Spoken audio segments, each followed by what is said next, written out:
చెప్పండి మేడం. మీకు ICICI Lombard వచ్చేసరికి సార్ ఇక్కడ క్యాష్‌లెస్ ఓపీడీ అనమాట. ఓకే. దీంట్లో ఏంటంటే మనకు చిన్న చిన్న ఫీవర్, కోల్డ్, కాఫ్ ఇట్లా అయినప్పుడు మనం హాస్పిటల్‌కెళ్తాం గదా! మనం మేడం. వెళ్ళిన ప్రతిసారి మనకి చార్జెస్ అనేది పడతాయి గదా! డాక్టర్ చార్జెస్ గాని, మెడికల్ చార్జెస్ గాని, ఫార్మసీ చార్జెస్ గాని. అవును మేడం. ఇవన్నీ ఏంటంటే మీరు ఇవన్నీ ఒకటేసారి తీసేయొచ్చు. మనము ఇది మీరు లోన్‌తో పాటు 1600 కట్టారనుకోండి. హ్మ్. ఇది మీకు 1 ఇయర్‌లో ఎటువంటి మీకు ఎక్స్‌పెండిచర్ వచ్చినా గూడా ఇది బేర్ చేస్తుందనమాట. ఓకే.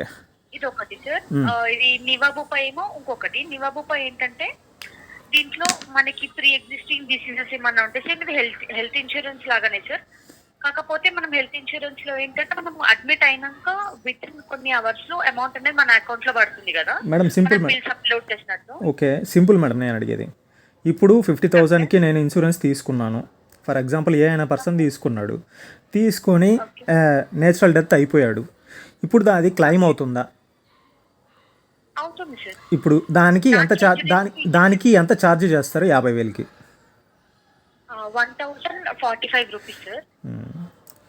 మీకు అలా ఆ లోన్ చేసుకున్న కవర్ చేయడమే కాకుండా మళ్ళీ ప్రెజెంట్ మీకు ఒక నామినీని యాడ్ చేసుకోవాలి దీంట్లో. ఆ అవునవును. నామినీకి ఔట్ స్టాండింగ్ లోన్ అమౌంట్ పైన 25% అమౌంట్ కూడా ఇస్తారు. ఇప్పుడు ఫర్ సపోజ్ మీకు 51,000 ఉంది సార్. అవును మేడం. ఇప్పుడు మరి 10,000 కట్టాక ఏదన్నా అయ్యింది అనుకుందాం ఫర్ సపోజ్. హ్మ్. ఈ హ్మ్. రిమైనింగ్ హ్మ్. ఔట్ స్టాండింగ్ 40,000 హ్మ్. మీరు హెచ్‌డిఎఫ్‌సి వాళ్ళ ఐడీఎఫ్‌సికి కట్టడమే కాకుండా ఈ ఓకే. 40,000 పైన 25% నామినీకి ప్రొవైడ్ చేయడం కూడా జరుగుతుందన్నమాట. ఓకే.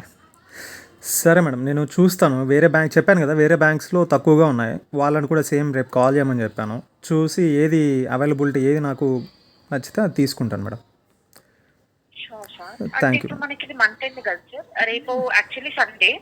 మండే మనకి హాలిడే ఉంటుంది. దాని తర్వాత 7కి మంత్ అయిపోతుంది కాబట్టి అప్పుడు ఆఫర్ ఉంటుందో లేదో నేనైతే ఓకే. ఓకే. ఓకే. చెప్పలేను సార్. ఓకే. ఓకే. అంటే ఇది మనకు చెప్పడం మన బాధ్యత కాబట్టి చెప్పాను సార్. సరే madam. Okay madam. Thank you for call madam. So thank you thank for you. Giving your valuable time to IDFC thank you madam. First bank sir. Have a nice day sir. Thank you thank you. Madam.